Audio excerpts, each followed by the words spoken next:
النهاردة هنغوص شوية في تفاصيل واحدة من الشركات اللي ممكن تكون بتصنع مستقبل الذكاء الاصطناعي، أنثروبيك. معانا تقرير شامل بيغطي الشركة لغاية يوليو 2025، وهدفنا نفهم سر الصعود المذهل ده وتقنياتهم، وكمان التركيز المختلف ده على السلامة والأخلاقيات. بالظبط. الشركة دي ظهرت للنور سنة 2021 بس. اللي أسسوها كانوا موظفين سابقين من OpenAI، منهم الأخوان ديريو ودانييلا أمودي. أيوه. تخيل معايا بحلول مايو 2025، يعني بنتكلم في حوالي 4 سنين، إيراداتهم السنوية وصلت 3 بليون دولار. مم. والقيمة السوقية، اسمع الرقم ده، 61.5 مليار دولار. لا، رقم ضخم فعلا. قفزة مش طبيعية في وقت قليل جدا. مش مجرد نمو، دي قفزة صاروخية فعلا. صحيح. بس السرعة دي مش هي بس الحاجة الوحيدة اللي بتميز أنثروبيك. اللي بيميزهم قوي هو التزامهم الواضح والمبني جوه شغلهم بسلامة الذكاء الاصطناعي. إزاي يعني؟ هم مش هدفهم يبنوا نماذج قوية وخلاص. لا، هم عايزينها تكون قوية وفي نفس الوقت آمنة ومبنية على مبادئ أخلاقية محددة.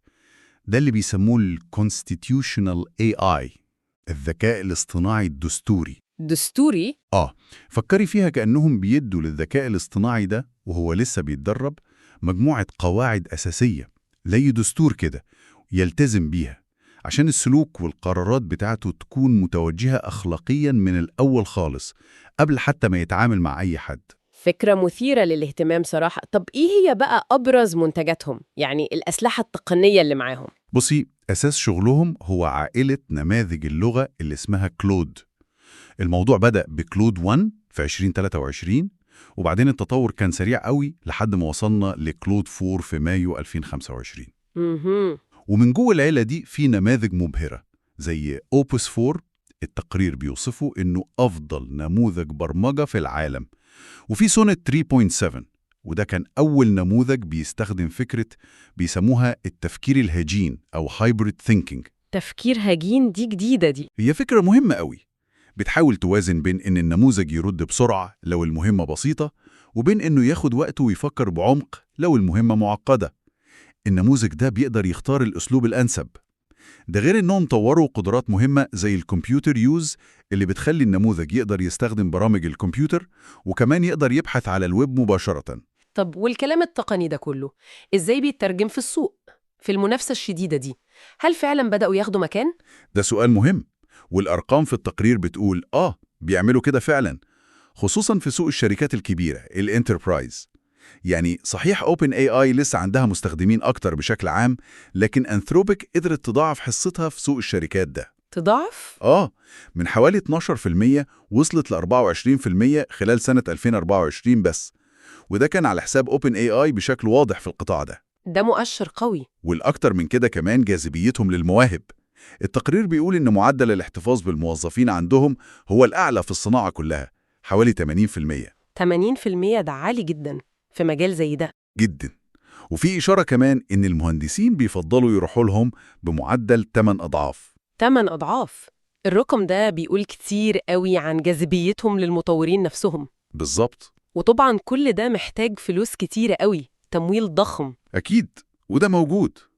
أمازون لوحدها حطت 8 مليار دولار استثمار، وجوجل دخلت ب2.5 مليار. أرقام فلكية. الأموال دي بتديهم وقود صاروخي للتطوير والمنافسة طبعا، ومش بس عشان يشتروا قوة حوسبة، لأ، جزء كبير منها بيروح لأبحاث السلامة دي وتطبيق فكرة الكونستيتيوشنال اي اي. دي أساس هويتهم واستراتيجيتهم. بس بالرغم من كل النجاح ده والفلوس دي، التقرير بيقول إن في قلق. الشركة بتحرق سيولة بمعدلات مرعبة، مش كده؟ تماما. الأرقام بصراحة تخض شوية. حرقوا كاش 5 و6 مليار دولار في 2024، يا ساتر. ومتوقع يحرقوا 3 مليار كمان في 2025. ده كأنك بتولع في ميزانية دولة صغيرة كل سنة عشان تدرب النماذج دي وتشغلها. ده بيورينا حجم التكاليف والمخاطرة في المجال ده عامل إزاي. بالظبط. ده غير بقى التحديات التقنية اللي ما بتخلصش عشان يطوروا نماذج أقوى وأأمن، والضغوط التنظيمية اللي بتزيد كل يوم عالمياً، والمنافسة الشرسة من كل حتة. يعني الصورة مش كلها وردي، في تحديات ضخمة جدا.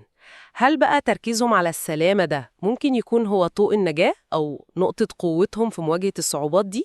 في وجهة نظر قوية بتقول كده. تركيزهم الواضح ده على السلامة وتطبيق سياسات زي التوسع المسؤول أو ال RSP. اللي هي إيه ببساطة؟ ببساطة هي شوية شروط ومعايير أمان لازم تتحقق عندهم الأول قبل ما يقرروا ينشروا نماذج أذكى وأقوى في المستقبل. فالنهج ده في عالم القلق فيه بيزيد والرقابة بتزيد ممكن يكون ميزة استراتيجية كبيرة جدا.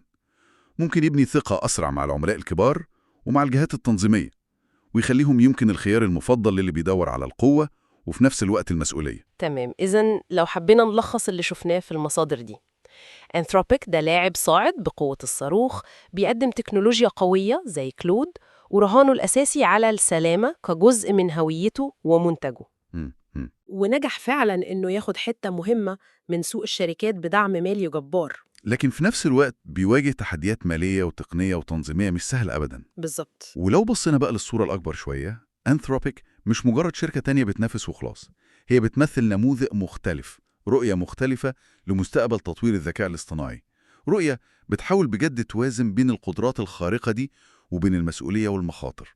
وده بيخلينا نسأل، يا ترى أنهي نموذج اللي هيكسب في الآخر على المدى الطويل؟ نموذج النمو السريع بأي تمن، ولا النموذج اللي بيحاول يبني فرامل الأمان من البداية؟ ونقطة أخيرة لفتت نظري في البيانات وتستدعي التفكير، موضوع أن المهندسين بيفضلوا يروحوا أنثروبيك وإنه معدل الاحتفاظ بيهم عالي قوي في ظل كل الكلام عن أخلاقيات الذكاء الاصطناعي ومخاوفه. هل ممكن يكون تركيز الشركة ده على السلامة وثقافتها الداخلية دي بيقول حاجة عن أولويات الناس اللي بتبني التكنولوجيا دي؟ سؤال مهم. هل دي بداية تحول إن العقول دي بقت تفضل تشتغل في أماكن بتحاول تبني المستقبل بشكل يمكن أكتر مسؤولية؟ ممكن جدا. ده سؤال هيفضل مفتوح معانا للمستقبل.